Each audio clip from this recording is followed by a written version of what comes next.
All right. Well, we are here with another episode of me updating you on our life and hopefully providing you with something useful, little tidbits of useful things. First of all, we have some crazy life updates, actually. Some crazy things have happened to us in the last 2 weeks. First of all, we had recently, I'm going to say this because I'm going to go back. Actually, you know what? I'll start at the beginning. What happened first was our 3-year-old son. He decided it was a brilliant idea to take a full popcorn kernel, unpopped, shove it in his nose, and then the genius, he doesn't know how to blow out of his nose yet. Ironically, skipping ahead to yesterday, my 6-year-old daughter just taught him to blow out of his nose. Finally, I was like, now you're going to figure it out? Not before, really? So instead of blowing out, because my mind was like, that's really up there. You need to blow out of your nose right now. And I said that to him and without thinking. And obviously I knew he didn't know how to blow out of his nose. And so he sucked it up into his nostril and it was there for the next 6 hours. We went to, luckily my husband took him to 2 different urgent cares and, the first one couldn't get it out, so they sent us to the second one who had a better tool. They put up a little catheter and they stick it up past the popcorn kernel, blow it up into a balloon, and then yank out the popcorn kernel. Well, she tried that 4 different times. I don't know how many times. I wasn't there. Several times, and couldn't get it. And they were about to send my husband and my son down to downtown, to go, because they were like, he can't fall asleep because he could asphyxiate and die, right? That's not a good plan. So they were like, please go to the ENT, the children's ENT, to get this out. My husband's like, no thanks. Can you try again and try really hard? And so they really shoved it up there and they got it out. Luckily at the second urgent care. So fun, eventful story. And then he came home with loads of toys and prizes from all these doctors and nurses, and he got ice cream from McDonald's and McDonald's for dinner at 9:30 p.m. It was I was like, all right guys, let's just cool it on rewarding this behavior. Don't make it too worthwhile here. Okay, anyway, second life update. My husband was playing softball a couple weeks ago, and backing up a month and a half or so ago, he slid without pants on while he was playing softball. And so he had this huge scrape, literally just no skin on this large section of his leg where he slid. It was nasty looking. And that finally has healed, but so he usually wears leggings underneath, or a legging kind of thing underneath shorts when he plays, but it was super hot this day again, and they were playing a really important game, and so he decided to, they weren't playing a really important game. He just got, caught up in the game like all guys do, right? And so he went to go slide again, and probably mid-slide, I'm just, putting thoughts into his head, but mid-slide was this isn't a good idea. I'm not wearing pants, so I should catch myself on my wrist, right?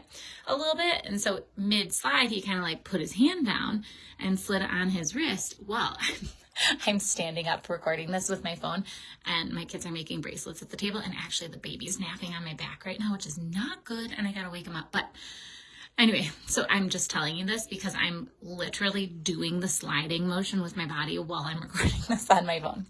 Okay, so you can just envision me talking to you in real life. All right, anyway, he goes to slide, crashes down on his wrist, whatever, plays the rest of the game, comes home. Wrist is huge. It's triple the size. His hand is triple the size of his normal hand. It's gigantic. So swollen. I was like, you probably broke that. Fractured it. You should get an x-ray. And so he did not get an x-ray. I should correct myself because he just recently got an x-ray. But at the time, the day after, or any of the days the following week, he did not get an x-ray. And he did, though, the very next day, his hand was still triple the size. It was absolutely ridiculous. We were both probably I broke this, he probably broke it. And but then he went a couple weeks and the swelling obviously went down. And though he still had pain. And so he was like, all right, this is really, not feeling great still. And it's probably broken. And so like 3 weeks after the fact, after he had been doing like lots and lots of manual labor, he finally went in for an x-ray, and sure enough, it is broken. So he broke his wrist. I don't know what kind of fracture it is. It's like some funky fracture where like a tendon or something like pulled a piece of the bone off of the bone. I don't know. Okay. Anyway, I don't know what it is exactly, but he fractured it. And so now he doesn't have to have a cast, luckily, because he's a physical therapist. So he uses his hands all day long on people. So he luckily is able to just wear a brace. He is not supposed to take it off though, because they were like, we really want to immobilize it for a good chunk of time, like stop pretending that it's not broken. And so he's got to actually wear his brace now and keep it on, except for when he showers. So, all right, so that's fun. Second update. So popcorn kernel, urgent care, x-ray. We're having a lot of medical issues these weeks, apparently. Last third crazy update. I was like so I'm recording this on a Wednesday. And so it was on Saturday. And we let, what was it? Yeah, Saturday. Saturday. So Saturday we have chickens. And we let them all out at night. Usually we don't let them free range the whole entire day because they poop a lot, and we have kids, and I like to walk around barefoot and not always step and poop, just only sometimes, so we let them free range only like at the end of the day. Anyway, and they have like a huge outside area that they can go in that's caged in. So they're certainly not neglected chickens. They're thriving. Anyway, we let them out on Saturday, not paying attention much to, who counts their chickens on the way out. You just go in there and count them when you close the door back up at night and be like, oh yeah, we have all of our chickens, if you're even doing that. And so nobody counts them, letting them out of the coop. You're just like, okay, here you go, guys, have at it. Have at the grass and the worms and all things. So they go running out, whatever. My husband lets them out, goes back later to close them up, and he's like, we're missing one of the new ones because we got new chickens this like just a month ago or so. And so he's like, we're missing one of the new ones. Bummer, like I can't find her anywhere. No sign of her missing. Like, usually if a chicken got attacked by a hawk or something, there'd be feathers all over, or, they'd be around the coop in a tree, just not wanting to go because it was a new one. So we were like, okay, we're, maybe she just didn't want to go back in the coop and she found a different place that she wants to sleep or whatever. She got freaked out, or one of the older chickens like antagonized her and she got run out of the coop again and went to find somewhere else to sleep. Okay, we can't find her anywhere. We're like looking everywhere for her. So we were like, I don't know, I'm guessing she just wandered off, and probably then we looked again in the morning, no sign. We were like, well, surely she just wandered far enough off where we can't see any trace into the woods, and she got eaten last night, probably, Okay, so then fast forward to Sunday. We are like, this is Sunday that morning, Sunday night, no sign, whatever. Okay, we just count her as lost. Monday, I have my nephews come over. They go get the eggs for me. I do like very minimal chicken care that day because they just got all the eggs for us, like with my kids, and they had enough food and water, so I didn't really have to pay much attention to them. And then we were busy that night, so on Monday, I actually did not let any of the chickens out, so I didn't pay attention to them really at all. Tuesday comes around. I go in there, go get the eggs. I let all the chickens out to free range a little bit longer than usual, so like mid-afternoon, because I felt bad because I didn't let them go out the day before. And I'm going to get these eggs, and I hear this sound, and all the chickens are gone. But this is clearly a little chicken squawking, just a very, very faint squawk. And I'm like, where is this coming from? I'm looking all over. There's no chickens in sight. I go behind. We have a mirror on their wall, like on the lower end of their wall. And then there's the world's tiniest crack. Surely a chicken couldn't fit inside, this little crack behind the mirror.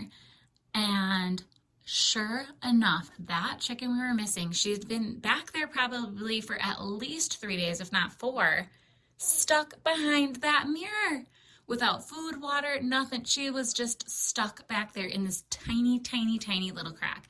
And so we just got her out. This was just yesterday.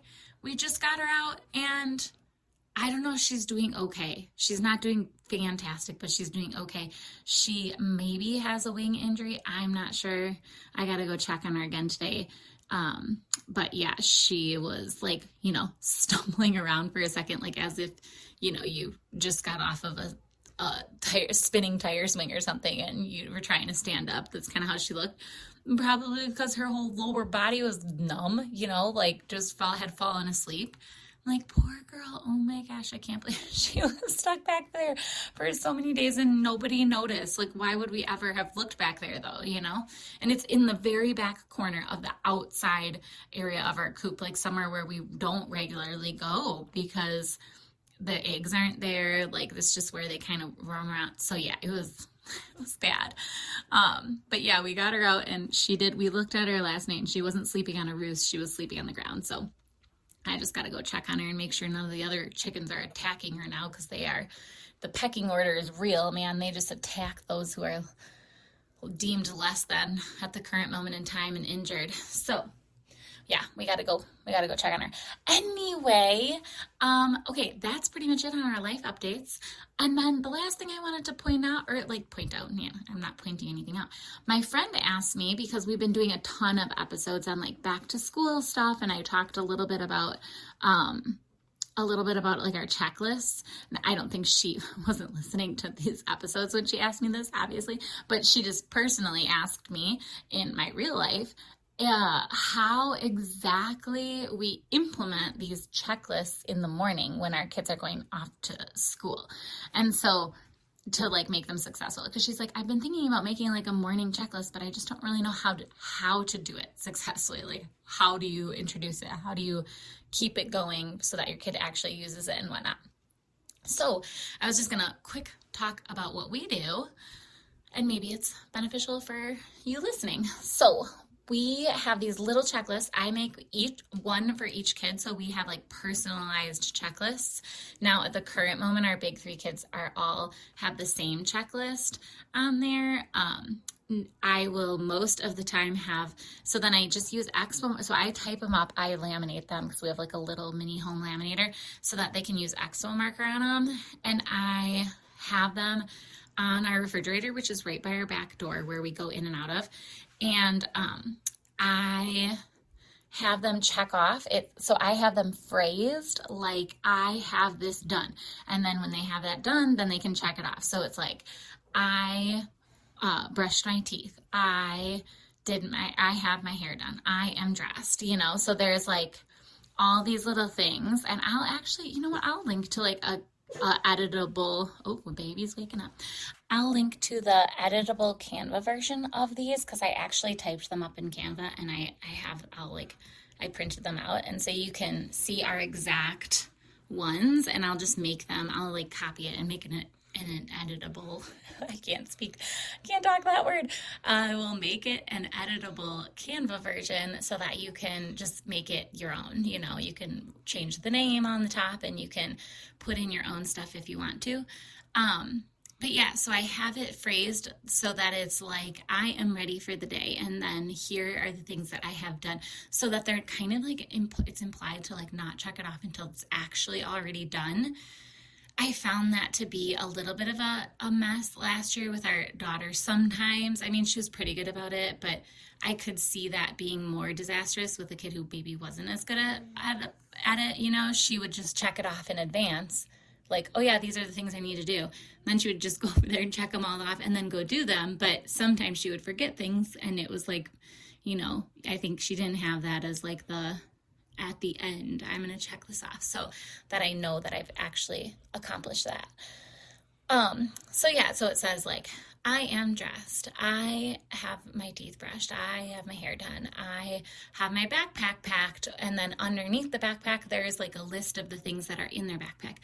I have it says, I have my backpack packed with, and then it says a full water, a folder, a lunch with a lunch uh, an ice pack and shoes and whatever. And then there's like hat and mittens and coat and stuff so that I don't have to redo it for like the winter. But what I do then personally is I cross off what they don't need to have done. So my son is going to a little 2 morning a week program for like 2 hours, which he does need a backpack for, but he does not need a water. He does not need most of the time like hat or mitten. They don't go outside during this times ever really. So they don't in the winter, I should say. So he will really like never need a coat and stuff like that. So, so yeah, I just like cross off what they don't need so that they can just see. And I just use like a black expo marker and then they cross off the rest and then we erase it for the next day and it starts again, you know? So yeah, that's that. And then yeah, they just fill it out. Like what I do to like implement it, I guess, is obviously I introduce it and show them how to use it. And then I just expect it. It's like really like the main thing. Like I expect that they check it off in the mornings, at least on the school mornings. I don't really care on the weekends, but I am like, did you check off your checklist? And they do look at it every single day before they walk out of the door. Before they get their shoes on, they go look and they are like, yes, I have done all these things. Now, I did last year have too much on my checklist. So this is one thing I just wanted to note. I had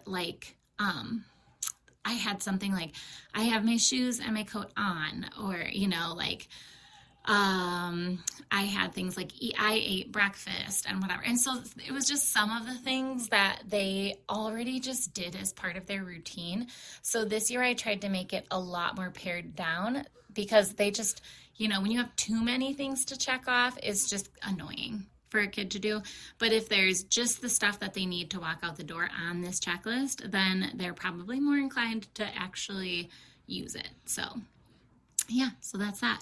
Okay. I am going to go. I'm going to let you go now because now I've rambled your ear. Hopefully I gave you, this is probably actually a relatively long episode. I feel like I talked a lot and gave you a lot of updates and then talked all about this checklist thing. So I've chatted your ear off. So now I'm going to say goodbye again. Okay.